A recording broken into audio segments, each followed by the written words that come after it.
com inveja, por isso eles estão tentando derrotar o cozinheiro. Só que tem o picles, e picles vai em hambúrguer, né? This whole video, and I promise Eu não when we get to the coloco meu end, ovo this no will all hambúrguer. make sense. Also worth mentioning, you're climbing ladders because it's a very vertical level, which obviously has nothing to do with how kitchens work, and it's probably just a way for this game to rip off some of the success of Donkey Kong and feel video gamey in whatever sense that meant in the 1980s. I love this sentence in the essay.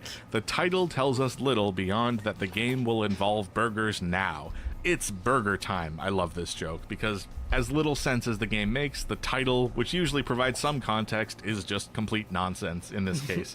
And so one of the sections in this essay is just labeled Dealing with Incoherence. This is a hard game to crack, but the authors do find something approaching meaning in one of the weirdest places. And so here is the weird place where they start to find meaning, which is the hit 2007 pseudo-documentary, The King of Kong, A Fistful of Quarters, in which there is a deleted scene featuring an interview with two arcade record holders, one of whom, Brian Wagner, at one point held the highest score in Burger Time.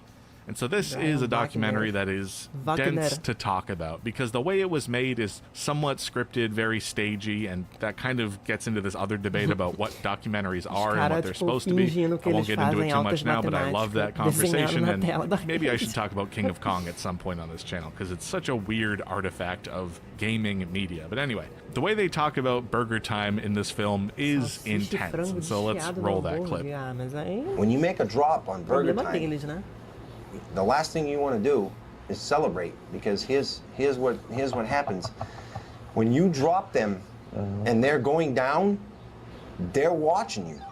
Even though they're caught, they know they're caught, they're on the piece, and they're going down, all their eyes are on you. Believe me, they're watching you. Like, they're here and you're driving your car away, they're going, where's he going?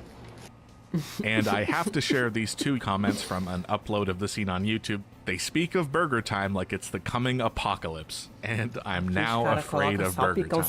Again, very dramatic clips. And so here's some footage from a different Burger Time high score run here on YouTube, and as you can see, the game is less about avoiding the enemies to survive and just stepping on burger parts, and more about gathering them in a tight group as they follow you so that you can drop them all at once. And so in this sense, it's actually quite a lot like Pac-Man, which I think is no accident, because everything that Data East produced is quite derivative. And so by looking at this particular interview and considering the high score strategies of the top players, the authors of this essay find a semi-coherent meaning of the gameplay in Burger Time. And so here we go.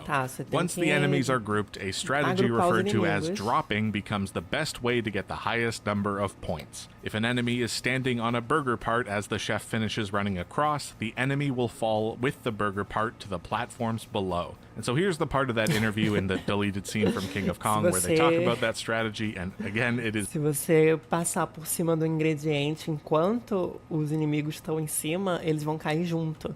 Então você está botando os ingredientes dentro do hambúrguer, inclusive sorvete e salsicha. It's very dramatic, just incredible. Let's roll the clip. You have to play Burger Time so strategically, it's not even funny.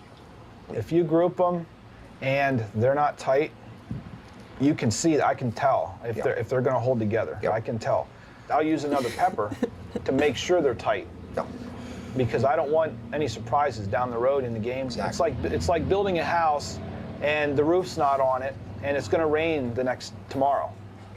And so, getting back to the essay, this is where we find the meaning. So therefore, quote, expert players of Burger Time are not running from the enemy foods. Instead, they are leading them together into groups and onto burger parts. Creating groups using just the right amount, not too much, pepper, can be interpreted as the mixing of ingredients. Here we go, here's the meaning. The necessary patterns to group the enemy foods might be interpreted as recipes, which is a bit of a stretch, but I am impressed that they've tried to find something. And so perhaps that is the meaning of Burger Time. When we look at the expert strategies used by the high-score champions, we possibly find a deeper gameplay mechanic by talking about what the player is doing versus what the visuals seem to represent. And that is what proceduralist rhetoric is all about. What are the players doing? So it's not that you're running from the foods, it's that you're trying to trick the foods into becoming part of the burger, which of course assumes that the hypothetical enganar a comida para elas se tornarem parte do hambúrguer. customer is fine with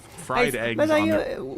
a parada do vídeo é que ele tá pegando o Burger King como exemplo absurdo pra falar desse negócio de retórica procedural, né? Que é você analisar um significado de um jogo através do que você tá fazendo no jogo. Tem alguns jogos que levam isso um pouquinho mais a sério. Mas a maioria não, né? A maioria cai na tal da dissonância ludonarrativa, que é você não fazer nada do que a história sugere. Você só joga e progride, e aí a história vai acontecendo, e ela não tem nada a ver com as suas ações no jogo, né? E aí, tipo, sei lá, você mata vários inocentes na sua gameplay, e a história é sobre o cara, nossa, eu não mato... É tipo o jogo do Batman, sei lá. their hamburger. But... Aliás, tem isso no Max Payne 2, né? Que o começo do jogo ele tá tipo, eu matei uma pessoa, porque ele mata o cara lá. Não, ele mata uma mulher, eu acho. Sendo que no primeiro jogo ele matou milhões de pessoas.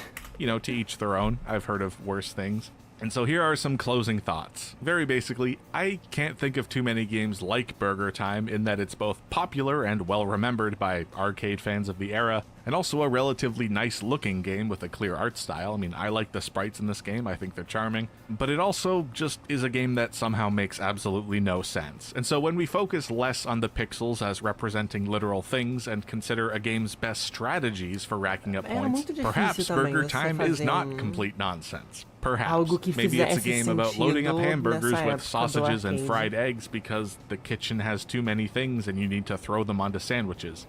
So when I started working on this video, I mentioned earlier that I hated Burger Time, not because it was incoherent at first, but because it was just too hard, and part of that, again, might be playing on the Intellivision with its awful controller.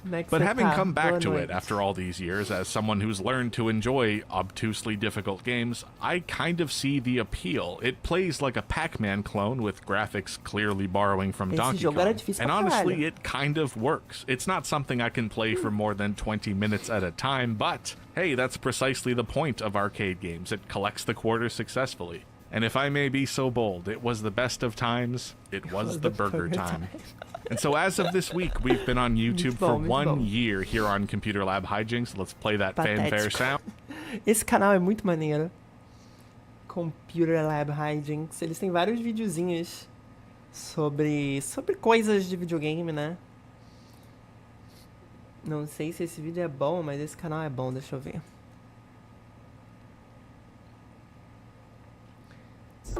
Hey man, don't get mad, but I might have messed up.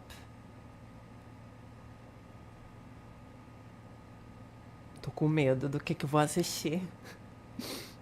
Wake up. Wake up. Up. Errei, não era esse vídeo. Meu Deus do céu.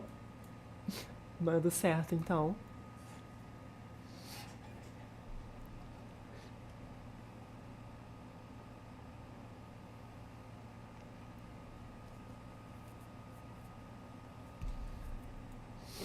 Senão eu vou botar um vídeo sobre o Super Mario 64 aqui de 2 horas e fé. Nossa, tá dando um soninho agora. Um vídeo sobre Silent Hill 2. This video is sponsored by... Ok. Isso aqui eu quero ver. Isso aqui eu já me interessei. Lost in Cult. Silent Hill 2 is one of the most... Será que tem uma legenda traduzida? Inglês Reino Unido. Se eu traduzir automaticamente. Bom, se tem uma legenda já gerada em inglês, não deve ser difícil traduzir para português. Odeio esse negócio do YouTube, quando você clica aqui, ele desce. This video is sponsored by Lost in Cult. Tá baixo, tá Silent Hill alto, 2 tá bom, is né? one of the most prominent titles in the world of survival horror, and a worthy successor to its PlayStation 1 predecessor. We visit the eerie, fog-ridden town of Silent Hill once again, this time following the protagonist James Sunderland after he receives a letter from his dead wife Mary, telling him to find her there. Through his journey we meet an unforgettable cast of characters. each with their own unsettling yet fascinating quirks. His story ends in a total of 6 possible scenarios, 3 of which are only available in New Game Plus, and feature 2 joke endings. But there's a much less discussed sub-story in the director's cut version of Silent Hill 2, named Born from a Wish. I didn't even know this sub-scenario existed up until a few months ago, and while I had noticed it before when choosing to start a new game in Silent Hill 2, I just brushed it off since I never heard about it. But once I discovered my favourite character in the main story is playable, I decided to give it a shot, albeit with low expectations. Yet once I completed it, I was so impressed by the content of the short but impactful side campaign. It answers some questions about the nature of Silent Hill, while also remaining ambiguous in a lot of ways, leaving things up to the player's interpretation. It's unlike any other experience in the Silent Hill series, following a being who isn't technically a real person, but gives this enigma of the main campaign a layer of humanity and understanding, while also giving us a glimpse into a unique building situated in this cursed town. The sub-scenario begins with Maria in a back... Eu acho que... Pausa rapidinho. Eu acho que já tem uma discussão à parte, totalmente, uma discussão inteira, completa, sobre a Maria ser ou não uma pessoa real. Porque na prática ela é só uma manifestação do subconsciente do James, beleza. Mas ela é uma pessoa, assim. Tecnicamente ela não é, mas na prática meio que ela é. A gente vê ela agindo, ela tendo agência. O que constitui um ser humano? É você ter agência, desejo, vontade própria? Então, ela é uma pessoa. Tá ligado? Room of Heaven's ela é um personagem Night, where she completo. presumably works. Her behaviour here isn't like what we see of her in the main campaign, where she exhibits confidence and loud instability. Instead, she's contemplative and afraid, debating on what she should do next after waking up alone in the town, save for its monsters. As she holds her revolver, she talks about fighting to survive, but also how she has no reason to live, then flicks back to expressing her fear of pain and death. Most of all, she wants to find someone else in Silent Hill, and so we gain control of her character. Ela não Once you sabe walk pra down the que ela tá aí, staircase né? in front of Heaven's Night, you're thrown into the foggy streets with walking nightmares to find your own way. Your freedom of choice is somewhat a farce, as ultimately the roads and dead ends will lead you to a door on Munson Street. Through here you'll be greeted by 2 enemies, as well as a dead body on the floor whose face is left unrecognisable. But as I stood on the porch of this building entrance, I could have never predicted what I'd see next. Ela falou sobre a sua liberdade de escolha ser meio que uma farsa. Isso é um tema comum de videogame, né? Mas aí eu acho que aqui é até mais importante, porque não teria por que a Maria ter liberdade de porra nenhuma, porque ela só existe para um propósito relacionado ao James, né? Então a realidade construída para ela em Silent Hill provavelmente acaba fazendo sentido numa estrutura de videogame, de uma narrativa, de uma linearidade de um videogame, porque ela tem um propósito. E a cidade vai empurrar ela para esse propósito. E ela só nasceu para isso, né? O nome do capítulo, inclusive, né? Born from a Wish. Já diz tudo, já tá tudo dizido. I was immediately presented with a high-up camera view from the balcony of the main hall, A visão de accompanied Resident by a Evil. webbed chandelier in the background, giving the impression Maria is being watched. As I made my way through the mansion, it really felt more like something from Resident Evil than the Silent Hill series. Before playing Born from a Wish, I expected the typical overwhelming grit, filth, and rust that we see in the series. But instead, I admired the floral curtains and rugs, the surprisingly clean wallpapers and floors with cabinets decorated with plates, books, and picture frames. There's so much detail in every room, from the surprisingly comfy-looking lounge to the corridors with their patterned wallpapers and soft carpets. There's so much beauty in these places that it shocked me this could exist in Silent Hill. There was a certain tranquility to the rooms of the Baldwin mansion, my favourite being the kids' room. Its walls and ceilings are painted blue, with white... Isso aí foi referenciado em Max Payne, o primeiro Max Payne. Quem não sabe do que eu tô falando, jogue Max Payne. Clouds dotted across the boxy sky. The walls are lovingly adorned with pictures drawn by a child, and numerous toys and plushies sit amongst the room's shelves and furniture. On top of the bed lay adorable patterned textiles, and the frame itself even has floral detailing. The room is so peaceful, so inviting, so innocent in the context of Silent Hill's horrors. Despite its charms, there was a lot that felt wrong about the mansion. There are weirdly long staircases and hallways, and exhausting stretches of windowless walls. There are numerous doors with broken locks, sealing off pretty much most of the building. Just looking at the floor plan is a sure sign that the architect was absolutely unhinged. But when did any of the structures and layouts in Silent Hill aquela make parada sense? de simulacro da realidade That que you don't claramente question while you're não in the midst entende of it. 100% But a upon closer realidade. inspection, the false reality of it begins to crumble. It feels metaphorical rather than literal, which especially holds true when Maria climbs up a ladder inside the living room fireplace to reveal an enclosed garden. Stepping into this area felt like a breath of fresh air, because I never expected to see such an environment in this game series. Né? Its foliage Jardim covers todo every verdinho. surface, home only to a lone gravestone. The strange architecture and item placements of Born From a Wish are like a peculiar dream, one that sticks with you for a long, long time. There is an individual that Maria comes across during her sub-scenario, a man called Ernest Baldwin. She never sees him though, and only hears his voice from behind a door. He's not particularly friendly either, and is the complete opposite to her in that he wants to be left alone. During her time in the mansion, Maria stumbles across the attic, finding a letter addressed from Amy Baldwin to her father. On the way out, you hear a voice of a young girl that asks you to give the letter to him. Give it to my daddy. Ih, é o pai When da Maria garota. confronts Ernest with this, it's uncovered that he is Amy's father, and that she passed away in an accident where she fell from the attic window 10 years ago. Ernest opens up and shares the pain of his daughter's passing, then is rather vague with the rest of his dialogue towards Maria, before asking her to retrieve a bottle of white liquid from the apartments next door, saying he is unable to get it himself. This substance is one of the items needed for the rebirth ritual, and it seems Ernest was attempting to resurrect his daughter before only getting so far.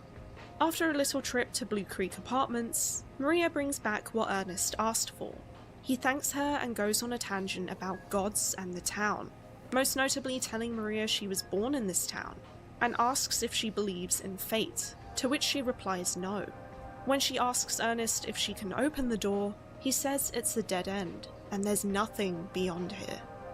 Thinking back to it, Ernest was able to open the stairway door for Maria to reach the apartments, even though he's in the study, somehow manipulating the building through some magical force. The outside of the mansion is graffitied with the words, "Keep out of Haunted Mansion," and whether that refers to Amy, Ernest, or both of them is unclear. When Maria opens the door in the study, all she sees is a table with his gift and letter from Amy.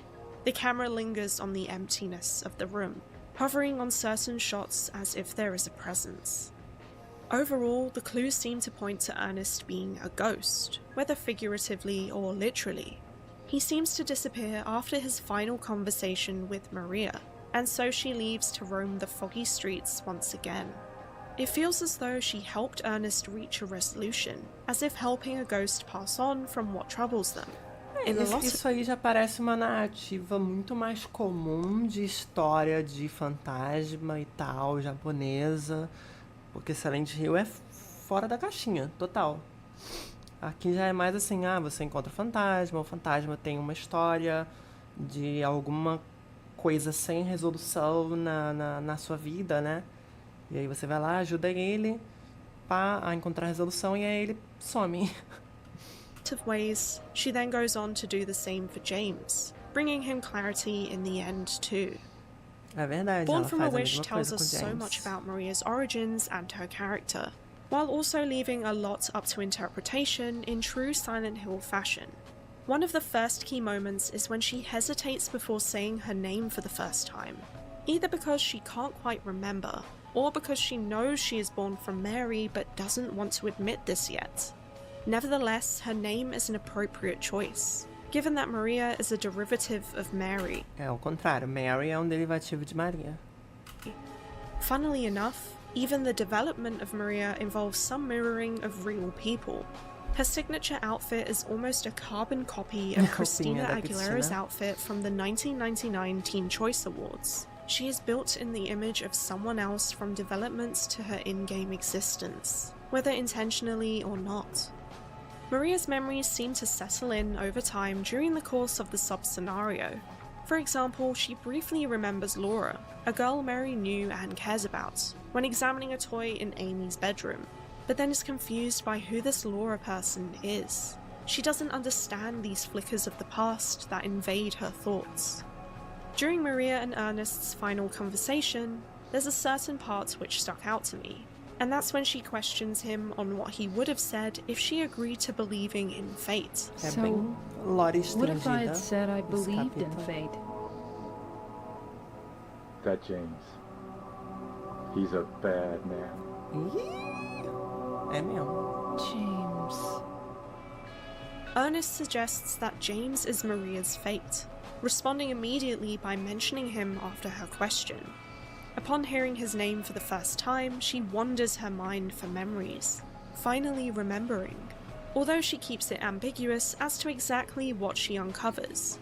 Ernest admits he knows something, and is about to tell Maria who or what she is, before she hurriedly cuts him off, clearly not ready to accept the truth. The theme of ghosts comes up a few times in Maria's narrative, both through Ernest or her dialogue with James. Que, de certa forma, ela também é um fantasma, então acho que faz muito sentido a narrativa dela, né? Que ela é a protagonista, ser sobre essa coisa de rastros de existência de alma fantasma, né? O que é um fantasma exatamente? I don't look like a ghost, do I? She's not real in the same sense as the other people we see in the town, despite her trying to convince James and maybe even herself that she is. See? I'm real. Despite their striking similarities, Mary wears a more conservative outfit than Maria, with long Mas também sleeves essa é a and roupa de mid-length quando ela tava skirts, morrendo, and her né? hair in a simple ponytail. Maria, on the other hand, wears a cropped button-up. Her colour palette's a lot bolder and brighter than Mary's, with her red top and neon pink leopard print. Her hair is worn down, and is blonde with pink dip-dyed ends. Character designer Takayoshi Sato explains her hair is bleached. It makes me wonder if James wanted a more sexually outgoing version of Mary and manifested that through her appearance, or if Maria wanted to distance herself from Mary and be her own person. Maybe both. Either way, the women aren't exactly the same person, as even Ernest describes Mary to Maria as the you that isn't you. How much of Maria is simply an object of James's desire? A legenda traduzindo James para Tiago. Maravilhoso. The will of the town, or a clone of Mary? We know she's not just built solely off of Mary's memories that James is personally aware of, since he doesn't know who Laura is, yet Maria does. So this subtle detail gives her a little more meaning than that. Even in some of the endings of the main campaign, Mary remarks in her final letter how she feels pathetic and ugly. So perhaps Mary also wished she was more akin to somebody like Maria, just as James longed for somebody like her to soothe his pain too. Inclusive, é interessante esse fragmento aqui que ela fala de como era um sentimento da Maria ela se sentir patética e feia e inútil, porque a maioria das pessoas interpretam a Maria como uma manifestação da cabeça do James, do que ele desejava que a Mary fosse, né? Um ideal de mulher que paira ali entre o desejo libidinal e o desejo de fato, porque tem uma face do desejo que é velada e tem uma face do desejo que a gente persegue de fato.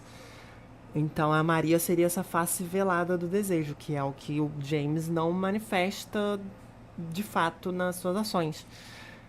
Só que eu interpreto mais como uma coisa vindo diretamente da Maria, essa questão dela ser um ideal de feminilidade pro James. Eu não acho que é uma manifestação só do inconsciente dele, mas é uma manifestação do desejo da Mary de ser o que o James queria. Eu vejo muito mais como isso. Eu acho até que rola uma identificação, assim, para algumas pessoas que jogam Silent Hill 2, porque a personagem da Maria, ela incorpora muito isso do desejo de ser desejável. Então ela não é uma coisa que vem da agência, puramente da agência do outro. Eu não consigo interpretar como, é só uma manifestação da cabeça do James. Eu acho que é uma coisa que vem do desejo dela mesma de ser isso aí. Por isso que eu acho que a cena que existe essa cena dela atrás das grades, falando, olha, eu sou real. É meio que ela dizendo, eu sou uma realidade concreta aqui. Tá ligado? Por mais que seja uma realidade montada, foi ela que montou. Então tem uma agência dela, então é real. Não é só um devaneio da cabeça do James. Eu acho que tem essa diferença na narrativa mesmo, que me leva a interpretar mais como uma coisa... Eu não consigo ver a Maria como só uma manifestação da cabeça do James e tal, entendeu? Por causa disso. Eu vejo muito mais como uma... Ela é um fantasma ali da Mary. Ela é uma coisa própria, com agência, e ela tem esse desejo de ser real e de ser a idealização do que James espera de uma figura feminina. Da figura que ele deseja, né? Mas a Silent Hill acaba lidando muito com feminilidade e masculinidade, no fim das contas, por causa disso, né? Porque lida com sexualidade no geral. Wished she was more akin to somebody like Maria, just as James longed for somebody like her to soothe his pain too. Aí é exatamente o que eu acabei de falar aqui, né? Ela pode manifestar o desejo da Mary de ser alguém parecida com a Maria, assim como James ansiava por alguém como ela para acalmar sua dor também. E tem que lembrar também que a Mary estava doente, né? E basicamente, quando a gente está doente, a gente se sente incapaz, assim, de ser o que a gente quer ser para as pessoas que a gente ama, né? Então, eu acho que tem muito... Grande parte do que é a Maria não é só o que o James queria, mas muito do que a Mary queria ser. E a Maria nasce disso como um terceiro ser independente, que tem ali algumas memórias da Mary, mas que ela nasce com esse desejo de ser aquela coisa que nasce sendo, né? Mas com essa impulsividade de ser a figura de desejo perfeita de James. James longed for somebody like her to soothe his pain too. Maria. Often the only point I hear when it comes to her is that she was created from James's yearnings. But Born from a Wish gives us a greater ela vai falar exatamente tudo que eu acabei de falar. insight into her character. In this, Maria doesn't only exist to torment or complete James.